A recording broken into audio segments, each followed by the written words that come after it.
Oh gosh, that is grass that's frosted over. And this is a car that's frozen over. I have to use my ice scraper. 30 degrees. 'Tis the season. I have to get my ice scraper. Am I the only one who does this? I'll just let the car, I'll just scrape half of the window, leave the other half, and turn the heater on. But you come over here and it's just super nice. Like the sun is just nice. You just gotta learn to embrace it. Embrace the cold. It sucks to begin with, but you kind of get used to it, honestly.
You guys ever see those articles on Facebook where they're like 10 most horrific things truck drivers have ever seen?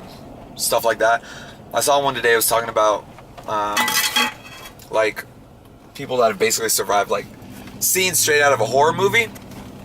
And so I, being curious as hell, clicked on it, and then it took me to this Reddit thread that I was on for like an hour just reading people's crazy stories, and it's crazy to see some of the stuff people have been through, and how like vividly you can like imagine the situation just based on this like short little description they leave. Anyway, that breakfast was super good. It's around 10:20 now. I wasted too much time doing that, about 45 minutes or so, something like that. Now I'm going to work for a little bit. It's Friday and I need to get a bunch of stuff done. Yeah, so we're going to do work, and then I'll just kind of take you along, do whatever. This is lunch. It's called an Italian. It has capicola ham, Italian salami, homemade, jalapeno spread, lettuce, tomatoes, onions, a little bit of mayo on a roll. From my parents' shop, they own a deli. So I'm about to scarf this down with some of these chips. Yes.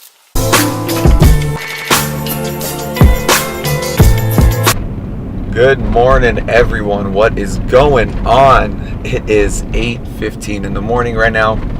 I'm going to the gym before I gotta go to work, but I took the big camera with me because I wanted to talk to you guys about the fire walk we did at Tony Robbins and why it, like what it meant to me and what I took out of it, kind of like what deeper meaning I guess I took out of it, because I feel, regardless of what some people think, the general idea behind it was great, and a lot of people don't buy into it at all.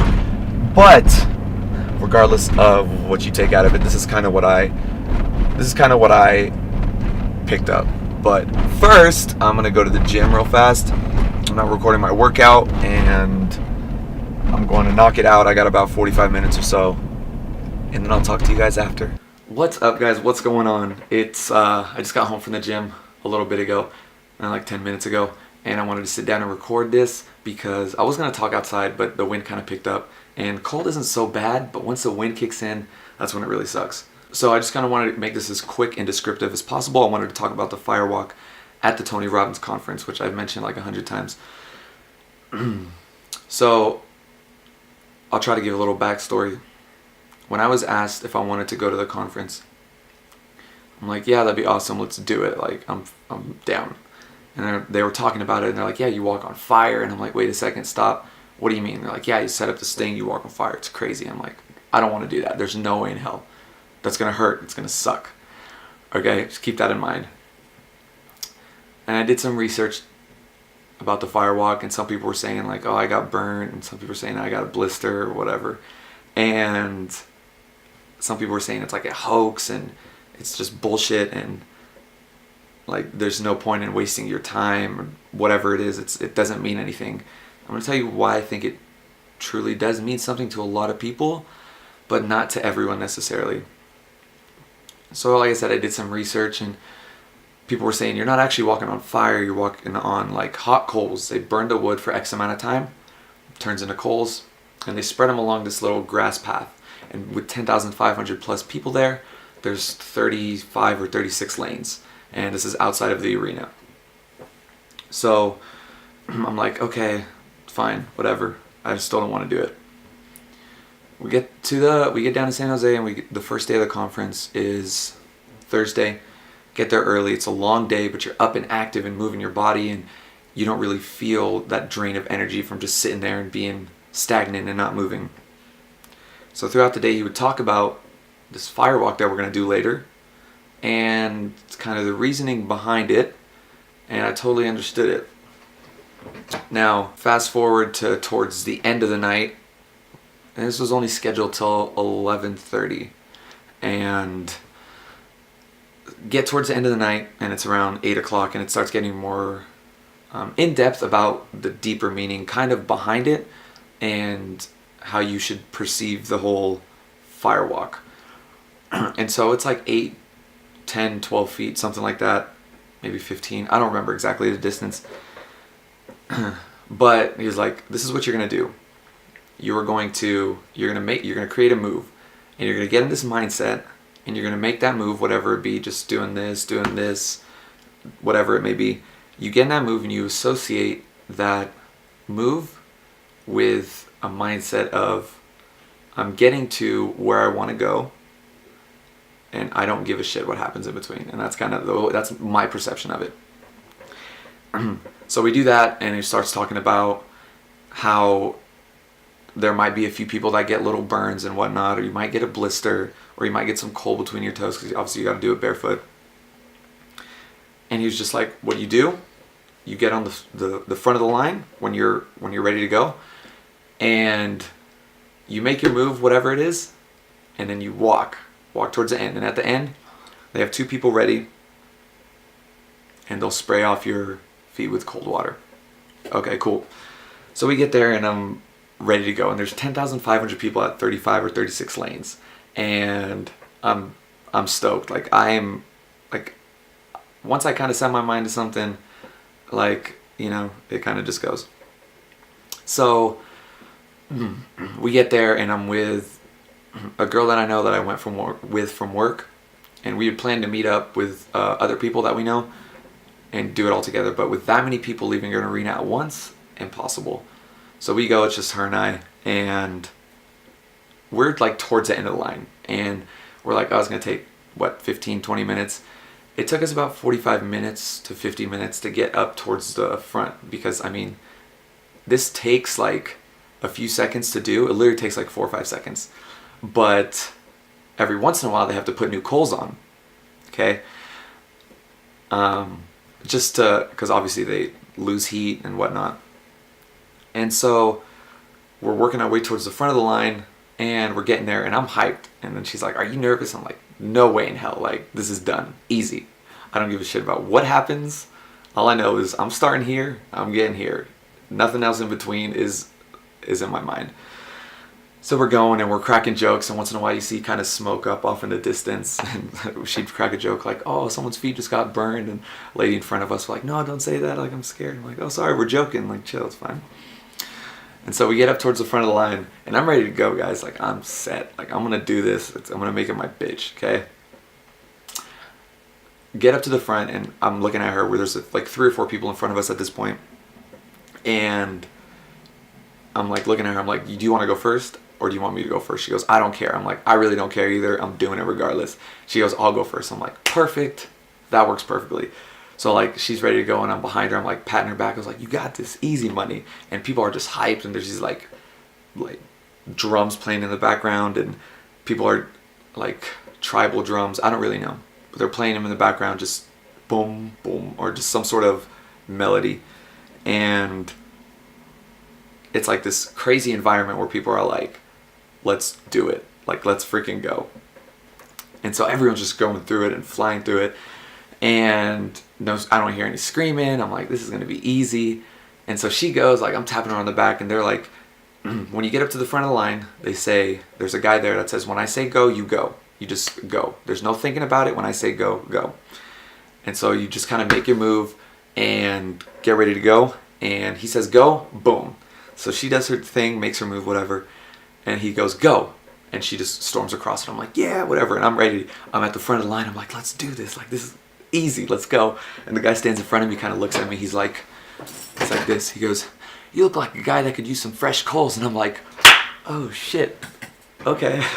So I got kind of nervous for a second. And this guy comes with a big wheelbarrow of fucking hot coals. And he just takes a shovel and throws hot coals on the thing. And they spread them out. And I'm like, great. I'm like, still making it my bitch.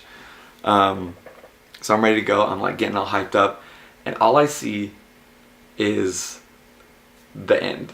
And however, whatever distance it was, all I see is the end. Like, I'm getting there and it doesn't matter. And so I'm getting all hyped and he says go, and I just, boom, done. And you don't realize your momentum because you're just so focused on going. They have to kind of like stop you. They grab you by the elbows. Hey, slow down, you're gonna die. So they slow you down, wash your feet off, whatever. And not a single bit of it hurt. Like, I didn't feel anything at all. I didn't feel a burn. I didn't feel any like hot spots. I didn't get any cold between my toes or anything like that. The thing that hurt the most was after they wash off your feet on the grass, you step onto the pavement and there's like little rocks or pebbles or whatever. That's really what hurt the most, because like, you'd get some there and you'd have to walk back to the arena. So it was done. And it was easy, and I was all hyped. I'm like, that was easy. I could have done it like double the distance. Like, cake. It would have been fine. And what I started to realize was the reason I think it's beneficial and how it could help a lot of people, that just mindset in general, is because you have a goal, or you have your current starting point, and you want to get here. If you're focusing on anything here, you're just going to delay yourself, and you're going to get burned essentially. Like, if you're at the front line of the firewalk and your goal is the end, if you're focusing on, you see a hot coal there, or you see that there, and you avoid stepping it, you're going to kind of like lose your footing, or you're going to burn yourself because you're focusing too much on something that doesn't matter. Because when it comes down to it, you are starting here and you're going here. It doesn't really matter what happens in between, because you're just gonna, your goal is set here, you'll get here, and you're gonna do whatever it takes, right? You're going to readjust, or take a step back, or move forward, or move up, or move down, get over, get under, get through whatever obstacle is in that path for you. And it's a great mindset to have, because your mind is so powerful, and what you can really do when you just set your mind to something is unreal. When you start having doubt, and when you start second guessing things, that's when you run into some issues, and that's when you start falling back. And you're like, well, what if this? What if that? Why? I mean, why not someone else? Why not, this, that, and the other? Or if you start thinking about, oh, this isn't really, the firewalk, the coals aren't really hot. Well, I don't give a shit if the coals are hot or not. The point is, you're starting here, and you need to walk here. And if you're focusing on, you just need to focus on the end goal. And I don't care if you think they're hot. Some people thought they were hot. I didn't think they were hot at all. I didn't even feel it, honestly. But you get in that mindset of, I'm at a certain point and I want to get to a certain point. I don't give a shit what happens in between, because as long as I have my end goal in sight and I know what I'm going for, you just readjust and you'll just plow through whatever it is that kind of steps in your way. So that was that. I know it's kind of longer than I had expected or wanted it to be, but I wanted to make it as descriptive as possible for you guys. And a few other details, I guess. 10,500 people, all hyped up, an incredible environment to be in, just because everyone is in like this peak state of mind where you honestly, like, if everyone was in that mindset all the time, the world would be such a better place. Because no one's focused on the negativity and the what ifs and the bullshit. Like, it's just all positivity, and regardless of the consequences that you could face, you know that your mindset will help you readjust and fix things to get even a step above where you were. So yeah, it was freaking awesome. It was incredible. If you guys have any other specific questions, drop them down below. I'd be happy to answer them. Yeah, I don't think I missed anything, but if I did, I'll bring it up in another video. But that's gonna be it, guys. I gotta get ready for work and have some breakfast before I gotta go do that. So until next time, guys, thanks for watching.